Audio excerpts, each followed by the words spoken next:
ജനപ്രളയം അടുത്തപ്പോൾ മൃഗങ്ങൾ ഓരോന്നായി കപ്പലിൽ കയറാൻ തുടങ്ങി. അവർ ജോഡികളായാണ് വന്നത്, ഒരു ആണും ഒരു പെണ്ണും.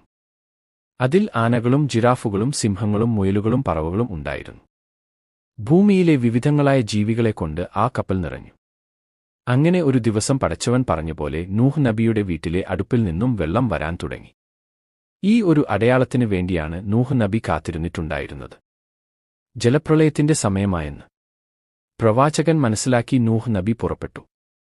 പുറപ്പെടുമ്പോൾ മഴ പെയ്യാൻ ആരംഭിക്കുന്നത് കണ്ടു. സമയം കളയാതെ എല്ലാ സത്യവിശ്വാസികളെയും വിളിച്ചുകൂട്ടി കപ്പലിൽ കയറാൻ പറഞ്ഞു. അപ്പോഴും അവിശ്വാസികൾക്ക് മനസ്സിലായില്ല എന്താണ് സംഭവിക്കാൻ പോകുന്നതെന്ന്. അവർ നൂഹ് നബിയെ വീണ്ടും പരിഹസിച്ചുകൊണ്ടേയിരുന്നു.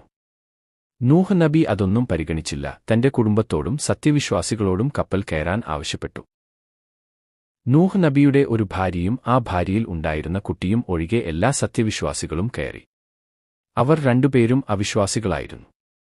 എന്റെ കാര്യം ഞാൻ നോക്കിക്കൊള്ളാം, എന്നെക്കുറിച്ച് ആരും വിഷമിക്കേണ്ടതില്ലെന്ന് ആ മകൻ പറഞ്ഞു. വെള്ളം ഉയർന്നുകൊണ്ടേയിരുന്നു. ഭയാനകരമായ ജലപ്രവാഹം ആയിരുന്നു അത്. കടലിലെ വെള്ളം കരയിലേക്ക് അടിച്ചു കയറാൻ തുടങ്ങി. മഴ പെയ്തുകൊണ്ടേയിരുന്നു.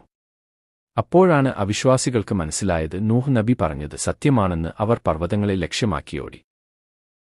മലയേക്കാൾ ഉയരമുള്ള തിരമാലകൾ അവരെ മറച്ചുകളഞ്ഞു. അവരെല്ലാവരും അതിൽ നശിച്ചു. വെള്ളം ഉയർന്നു നീങ്ങുകയും ഉയർന്നുവരുകയും ചെയ്തു. അപ്പോൾ ബിസ്മില്ലാഹ് എന്ന് പറഞ്ഞു. അപ്പോൾ കപ്പൽ അനങ്ങാൻ തുടങ്ങി.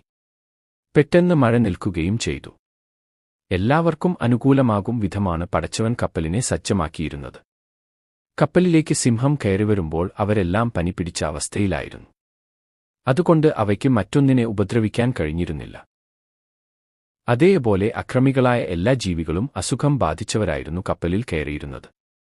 അങ്ങനെ എല്ലാവരും സമാധാനത്തോടെ കപ്പലിൽ കഴിഞ്ഞിരുന്നു. എന്നാൽ എലികൾ നൂഹ് നബിക്ക് ഒത്തിരി ശല്യം ഉണ്ടാക്കിയിരുന്നു. അതിനാൽ പടച്ചവൻ പൂച്ചകളെ